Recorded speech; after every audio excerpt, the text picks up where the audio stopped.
I want Oreo packaging to be made of the same material as elven quivers, because then I'd never run out of Oreos. Seriously, how many arrows do they have in those things? The Hobbit, The Desolation of Smaug, is the middle child of the Hobbit films, the second of 3 eventual films based on Tolkien's classic tale. Everybody's back as the dwarves and Bilbo finally make their way in to meet Smaug, the dragon that has taken up residence in the dwarves' native mountain. Now, it's no secret that the Lord of the Rings films are my favorite movies of all time, and that I loved the first Hobbit movie despite some flaws. So can entry number 2 continue the awesomeness? Well, mostly? Let's get into some details. First, this movie is a ton of fun. Martin Freeman is so perfect as Bilbo Baggins and picks up right where he left off in movie 1. And when this movie gets moving, it's some of the most mind-blowingly cool action scenes I've ever seen on screen. Much of this is due to the return of everyone's favorite archery magician Legolas and his new female doppelganger, Toriel. I mean, seriously, the way these elves move and fight is absolute poetry to watch on screen. I was also extremely impressed with Smaug, beautifully voiced by Benedict Cumberbatch, but even more beautifully animated by the gang at Weta. In fact, the entire film looks absolutely stunning.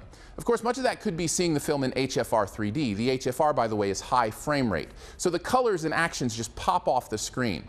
I think I may be in the minority on this because seeing an HFR movie does take some getting used to, but I'd love to see all movies done in this format. There are some scenes in this that are just heart-stoppingly beautiful because of how crisp and clean everything looks. Going back to a regular 24 frames per second film after watching this just makes everything feel blurry and slow. And if every movie was shot and projected this way, that soap opera effect that people complain about, it'd be forgotten as the brain would just adjust to the new normal. Anyhow, I'm a huge fan of the process, and it made Middle-earth once again come alive in vivid detail. But the best thing was my favorite 20 minutes of the film, which will henceforth be known in cinema lore as the barrel scene. Pure adrenaline, pure giddiness, pure fun. I could watch that scene on repeat for a full 3 hours and see something new every time. Incredible stuff.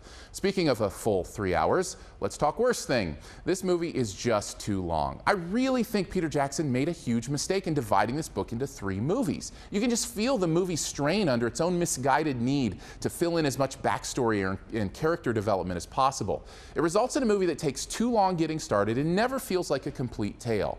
And I'm the guy that loves the extended editions of Lord of the Rings, but that's 3 giant books made into 3 giant movies. This was one small book stretched into 3 giant movies. Now don't get me wrong, I cherish every single moment I get to spend in Middle-earth, but even a geeked out fan like me can tell there's too much bread and not enough butter here. I also didn't like 1, maybe 2 of the jokey Lord of the Rings callbacks, but that's a very minor thing overall. All in all, The Desolation of Smaug is another captivating and epic chapter in the Tolkien-Jackson universe. Stunningly gorgeous and aggressively fun, it has some of the most exciting moments you'll ever see on a big screen. It's only too much of a good thing that brings it down to a mildly disappointing B+. Thanks for checking out this Your Movie Friend review. Stay tuned for this review's best ever challenge here in a bit. But first, I'm going to put some stuff up over here you can click on if you'd like to subscribe, which I'd very much appreciate. You can do so by clicking on the big gray subscribe button. Want to see more reviews? You can click over there to see reviews of the Tyler Perry's A Medea Christmas, Nebraska, or Saving Mr. Banks.